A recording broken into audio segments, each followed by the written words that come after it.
السلام علیکم ورحمۃ اللہ وبرکاتہ. جناب کیسے ہیں آپ سب؟ امید کرتا ہوں آپ سب خیریت سے ہوں گے. آج الحمدللہ نور رمضان ٹرانسمیشن کا 30واں ایپیسوڈ ہم لے کر حاضر ہوئے ہیں. جو کال ہم نے کیا تھا کہ 30 دن کا پروگرام ہم آپ کے سامنے کریں گے، الحمدللہ آج اللہ تبارک و تعالیٰ کے فضل و کرم سے 30واں پروگرام ہم مکمل کرنے جا رہے ہیں. تو آج کا جو ہمارا ٹاپک ہے وہ لیلۃ الجائزہ کے حوالے سے زین بھائی کی طرف چلتے ہیں اور پوچھتے ہیں کہ لیلۃ الجائزہ کیا ہے اور اس کی فضیلت کیا ہے. زین بھائی کیسے ہیں آپ؟ خیریت سے ہیں؟ الحمدللہ رب العالمین، اللہ خیریت سے ہوں. الحمدللہ رب العالمین والصلاة والسلام علی خاتم النبیین، اما بعد فاعوذ باللہ من الشیطان الرجیم، بسم اللہ الرحمن الرحیم. اس پہ تو سوال سے پہلے تو میں بھی کم از کم جو دیکھنے والے ہمارے لوگ ہیں، جو ہمارے سننے والے لوگ ہیں، ان کا میں بڑا شکر گزار رہوں گا کہ انہوں نے 30 دن تک ہمارے پروگرام کو سنا بھی، رسپانس بھی دیا اور ہمارے ساتھ بھی رہے. تو ان کی محبتیں اللہ سلامت رکھے. تو لیلۃ الجائزہ جو ہے یہ کسے کہتے ہیں؟ تو اصل میں لیلۃ الجائزہ، لیل مطلب رات ہے، مفتی صاحب نے بھی فرمایا تھا، اور جائزہ مطلب یعنی کہ سمجھیں کہ بدلہ. صحیح. تو لیلۃ الجائزہ اس رات کو کہا جاتا ہے جب 30 روزے پورے ہو جائیں یا 29 روزے ہو جائیں، تو جو آخری رات ہو، یعنی جو عید الفطر کی جو رات ہو نا، یکم شوال المکرم کی جو رات ہو، وہ لیلۃ الجائزہ ہے. تو اسے لیلۃ الجائزہ کہا جاتا ہے کیونکہ رب تبارک و تعالیٰ نے جتنے گناہ گاروں کو جو ہے وہ بخشا ہوتا ہے، اسی کی تعداد کے مطابق اس رات میں جو ہے وہ لاکھوں لاکھ لوگوں کو جہنم سے آزاد کیا جاتا ہے. تو یہ چونکہ بخشش کی رات ہے، انعام کی رات ہے، اور رب تبارک و تعالیٰ فرماتا ہے اپنے فرشتوں کو بلا کر جو ہے فرماتا ہے کہ مجھے یہ بتاؤ کہ جو مزدور اپنی مزدوری پوری کر لے تو اس کا جو ہے وہ کیا اجر ہے، اس کا نعم البدل کیا دیا جاتا ہے. صحیح. تو فرشتے عرض کرتے ہیں کہ اے میرے مولا، اے باری تعالیٰ، جو شخص مزدوری کرے تو اس کو مزدور کے اختتام پر جو ہے اجرت دی جاتی ہے. تو رب تبارک و تعالیٰ فرماتا ہے اے میرے فرشتوں، تم گواہ ہو جاؤ کہ جن جن لوگوں نے رمضان میں روزے رکھے، اس میں عبادت ہے کہ میں نے تمام کے تمام کو بخش دیا. اللہ اکبر، اللہ سبحان اللہ، کیا بات. تو یہ لیلۃ الجائزہ ہے، اور یہ وہ رات ہے کہ جو نیکیوں میں کاٹنی چاہیے، نیکیوں میں گزارنی چاہیے. اور مطلب بڑی ہماری کم نصیبی ہے اور کہ ہم جو ہے ان راتوں کو روڈوں پہ انجوائے کرتے ہوئے کہ بس وہ شیطان کھلا اور اس نے اپنے دھما چوکڑی تو مچانی ہے، تو روڈوں پہ، مارکیٹوں میں، بازاروں میں، چوراہوں میں تفریحاں کرتے ہوئے ہوٹلوں میں گزار دیتے ہیں. حالانکہ یہی تو وہ رات ہے کہ اب تو سمجھو کہ چھما چھم برسات ہونی ہے، تو اب تو نہانا ہے. پورے رمضان تو نہائے، اب جتنے پورے رمضان میں بخشے گئے آج کی رات اس مقدار میں اور مزید لوگ بخش دیے جائیں گے. تو لوٹنے کا دن ہے وہ لیلۃ الجائزہ، اور ہم اس رات کو جو ہے وہ گناہوں میں گزار دیتے ہیں اور کچھ بھی حاصل وصول نہیں ہوتا. صحیح. اچھا زین بھائی، آپ نے یہ بتایا کہ یہ انعام والی رات ہے. جی. تو اس میں مسلمانوں پہ کیا کیا انعامات ہوتے ہیں؟ اس میں جو مسلمان کے لیے سب سے بڑا انعام تو یہی ہے نا کہ اس کی بخشش ہو جائے. اللہ اکبر. تو یعنی یہ وہ رات ہے کہ جس رات میں جو ہے وہ بخشش کر دی جاتی ہے، کہ پیارے آقا صلی اللہ تعالی علیہ وسلم کا بھی اس حوالے سے فرمان ہے کہ پیارے آقا صلی اللہ تعالی علیہ وسلم نے ارشاد فرمایا کہ یہ جو 5 روزے نا، فرمایا کہ رمضان میں 5 چیزیں میرے امتیوں کو عطا کی گئی جو اس سے پہلے کسی امت کو عطا نہیں کی. صحیح. فرمایا ایک تو یہ کہ اللہ تبارک و تعالیٰ کا جو روزے دار کی منہ کی جو بو ہے نا، وہ مشک سے زیادہ پسندیدہ ہے. فرمایا کہ دوسری چیز کیا ہے کہ روزے دار کے لیے مچھلیاں تک دعائیں مغفرت کرتی رہتی ہیں. صحیح. اور یہاں تک افطار تک دعا کرتی رہتی ہیں. اور فرمایا جنت ہر روز ان کے لیے آراستہ کی جاتی ہے. پھر اللہ تبارک و تعالیٰ فرماتا ہے کہ جو ہے قریب ہے کہ میرے نیک بندے دنیا کی مشقتیں اپنے اوپر سے پھینک کر میری طرف آئیں، تو اس میں فرمایا سرکش شیاطین قید کر دیے جاتے ہیں. اور فرمایا رمضان کے آخری رات میں لیلۃ الجائزہ کی بات آ گئی، فرمایا رمضان کے آخری رات میں روزے داروں کی مغفرت کر دی جاتی ہے. صحابہ نے عرض کیا یہ جو شب مغفرت ہے یہ شب قدر ہے؟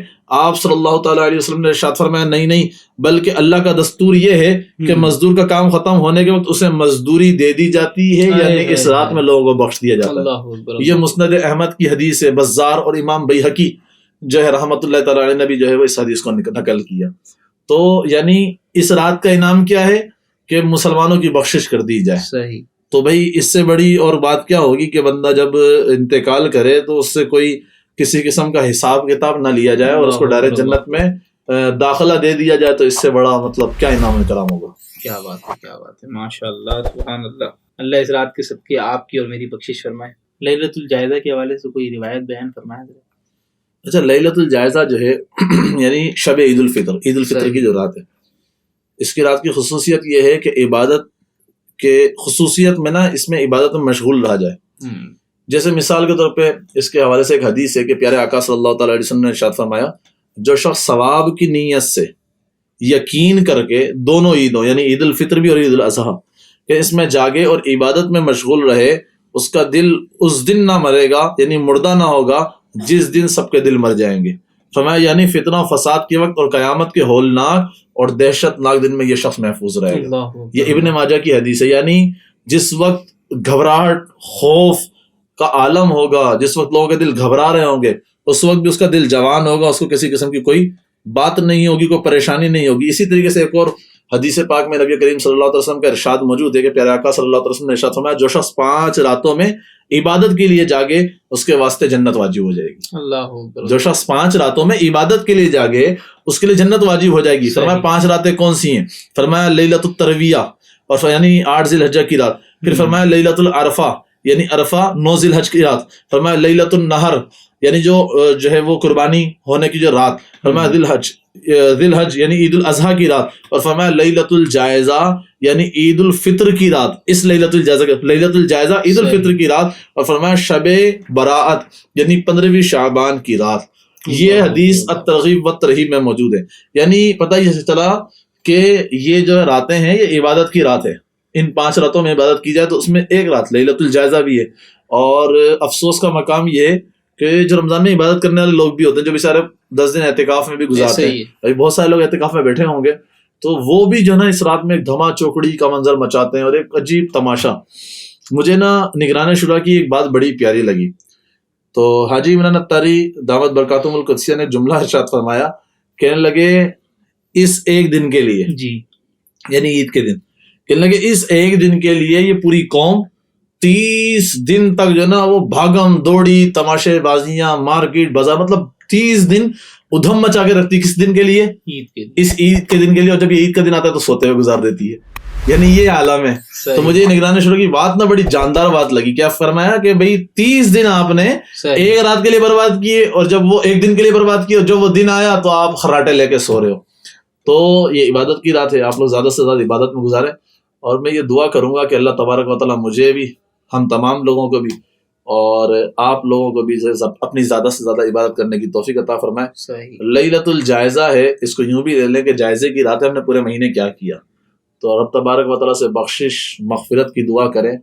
اور فتنوں کا دور ہے میں تو بار بار کہتا ہوں کہ کثرت کے ساتھ اس بات کی دعا کیا کریں کہ رب تبارک و تعالیٰ یہ کرم کرے کہ مرتے وقت ہم ایمان جو ہے سلامت لے کر چلے جائیں. ایک مسلمان کے لیے اس سے بڑی کوئی دولت نہیں ہے. بے شک یہ صحیح ہے. تو ناصر بھائی نا پتہ کیا جملہ کہتے تھے لوگ بولتے ہوں گے ہم باتوں میں نا ادھر ادھر کی مثالیں لاتے ہیں لیکن باتیں ہوتی ہیں بڑی جاندار. مجھ سے کہنے لگے میں نے کہا ناصر بھائی یار غریب آدمی ہوں آپ کو تو پتہ ہے. تو انہوں نے ایک جملہ کہا وہ جملہ دل کو لگ گیا. کہنے لگے او زین بھائی کیا ہو گیا کس بات کے غریب؟ بولا غریب تو وہ ہے جس کے پاس ایمان نہیں ہے. جس کے پاس ایمان ہے نا وہ امیر ہے وہ غریب نہیں ہے. ارے بھائی غریب تو وہ ہوتا ہے جس کے پاس ایمان نہ ہو. تم کس بات کے غریب؟ صحیح. اللہ تبارک و تعالیٰ ہمیں ایمان کا غریب نہ کرے. بالکل. میں تو بولتا ہوں بس کثرت کے ساتھ دعا کرو. ہمارے پاس کچھ نیک عمل ہو نہ ہو رب تبارک و تعالیٰ سے دعا لازمی ہونی چاہیے. نیک عمل کریں لیکن چونکہ ہمارے نیک عمل تو کوئی ہے ہی نہیں تو ہمیں کثرت کے ساتھ یہ رب تبارک و تعالیٰ سے دعا کرنی چاہیے. آخری ساتیں چل رہی ہیں ختم ہو جائے گی اب یہ پتہ نہیں ہمیں دوبارہ رمضان ملے نہ ملے. ایسے ہی کہ اللہ تبارک و تعالیٰ ہمیں ایمان کے ساتھ دنیا سے جانا نصیب فرمائے. آمین. انشاءاللہ امید یہی کرتے ہیں جو ہم نے 30 دن پیغام دینے کی کوشش کی. ایک وہ روایت میں بیان کرنا چاہوں گا. حضور نے فرمایا تھا مختصر کر کے نا ایمان کے حوالے سے حضور نے فرمایا تھا کچھ لوگ وہ ہوں گے کہ جو پیدا ہوں گے مسلمان اپنی زندگی حالت ایمان میں گزاریں گے. صحیح. رب تبارک و تعالیٰ کی خفیہ تدبیر غالب آئے گی اور مرتے وقت کفر کی حالت میں مر جائیں گے. فرمایا کچھ لوگ وہ ہوں گے جو کفر میں پیدا ہوں گے. صحیح. پوری زندگی کفر میں گزاریں گے اور اس کے بعد رب تبارک و تعالیٰ کی خفیہ تدبیر غالب آئے گی اور ایسا ہوگا کہ مرتے وہ ان کو ایمان مل جائے گا اور ایمان کی حالت میں دنیا سے رخصت ہوں گے. ہم یہ دعا کرتے ہیں رب تبارک و تعالیٰ نے ہمیں ایمان کے ساتھ دنیا میں پیدا فرمایا مسلمان گھرانے میں پیدا فرمایا. اللہ ہمیں ایمان کی حالت میں اور ایمان کو ساتھ لے کر مرنے کی توفیق عطا فرمائے. وما علینا الا البلاغ المبین. اور آج کا یہی جو ہے میرا پیغام ہے سب کے لیے کہ آج کی رات کو یعنی لیلۃ الجائزہ کو جو ہے آپ عبادتوں میں گزاریں. صحیح. بجائے تماشوں میں گزارنے کے. تو ناظرین امید کرتا ہوں کہ آپ کو اس پورے 30 دن کے سلسلے سے بہت کچھ سیکھنے کو ملا ہوگا. تو ناظرین ملاقات ہوگی آپ سے اگلے بہت سارے سلسلوں کے اندر انشاءاللہ عز و جل. بہت کچھ چینل کے لیے سوچ کے رکھا ہوا ہم نے اور بہت ساری پلاننگیں بھی چل رہی ہیں, اور دعا میں یاد رکھیے گا تاکہ ہم اپنے کال کو فعل میں بدل سکیں. بالکل ایسے ہی. السلام علیکم ورحمۃ اللہ وبرکاتہ. چینل کو لازمی سبسکرائب کر دیجیے گا.